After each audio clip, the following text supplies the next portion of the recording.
Hello and welcome back to Indo Germanica. I am your host Sandeep Kumar, and today we are diving into one of the most critical and fascinating aspects of sales: handling objections.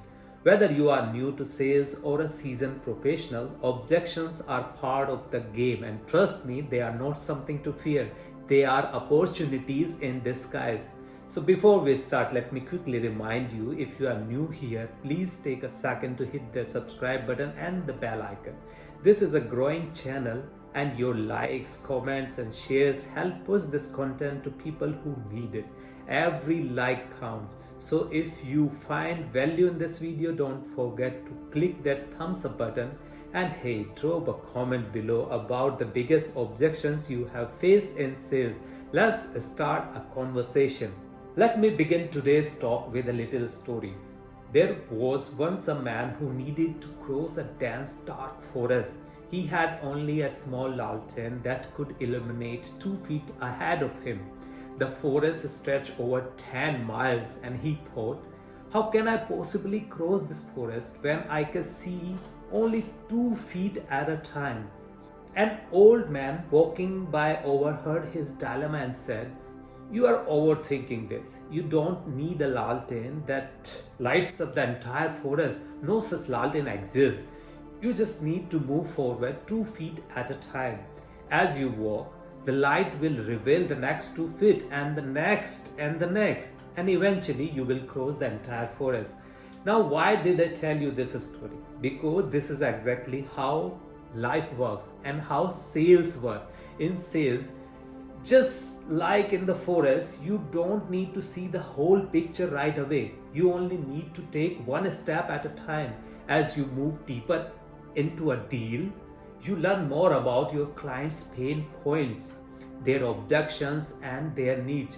Sure, there might be obstacles along the way, just like trees or bushes in the forest, but you will tackle them step by step. And sometimes the wind blows out your lantern. In sales, this is when a deal falls apart. But here's the beauty.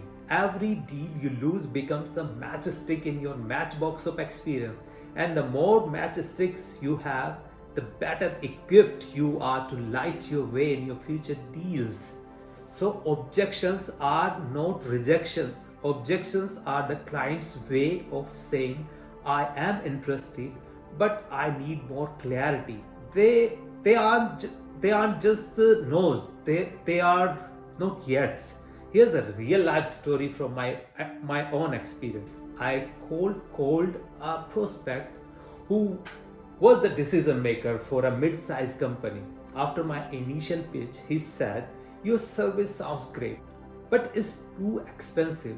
Now I could have taken that as a rejection and ended that call. But instead, I saw it as an objection. I said, I completely understand, sir. Would you mind sharing what kind of budget you are working with? I might be able to tailor something for your needs. That one question turned the conversation around. He shared his budget constant, and we were able to structure a smaller initial deal. Guess what? That deal grew into a much bigger contract 6 months later. Okay, let's break this down step by step. So number one step, listen actively when a prospect raises an objection. Don't interrupt. Let them finish and genuinely listen. Sometimes the objection isn't even what they are saying on the surface. It's what's underneath it. And number two, acknowledge and empathize. Use phrases like, I understand why you feel that way, or that's a valid concern. This helps the prospect feel heard and respected. Number three, clarify the objections. Don't assume you know what they mean. Ask questions like, could you elaborate on that? Or what specifically concerns you about this? And number four, respond with value instead of defending your product or services. Focus on the value it brings. For example, if they say it's too expensive, you could respond with, I completely understand. Let me show you how this investment could save you money in the long run.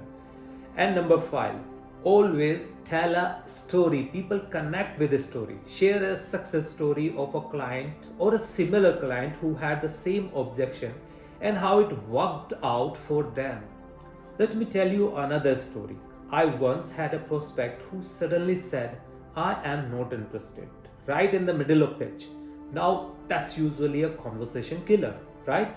But instead of giving up, I said, I respect that. May I ask one last question before I let you go? He agreed. I asked, what's the biggest challenge you are facing right now in your business? And that one question opened up a 15-minute conversation about his pain point. By the end of the call, he was curious about how my solution could help him. We scheduled a follow-up meeting and eventually closed the deal. So here's some key takeaways from this whole conversation.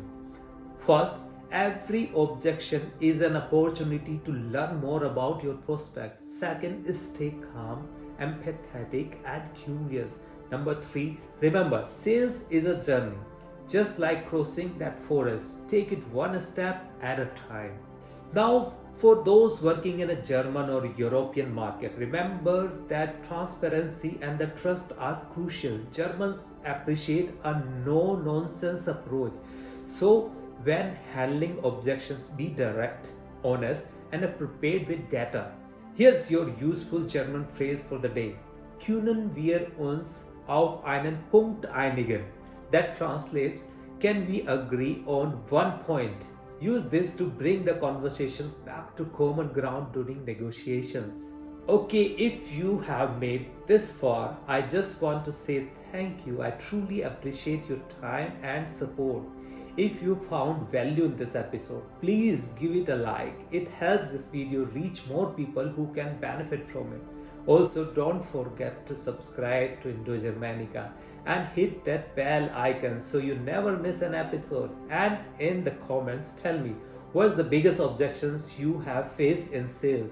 I will make a video on it. Thanks for watching. My name is Sandeep Kumar and I will see you in the next episode. Until then, remember, every step you take in a sales light the way of your success. Keep moving forward.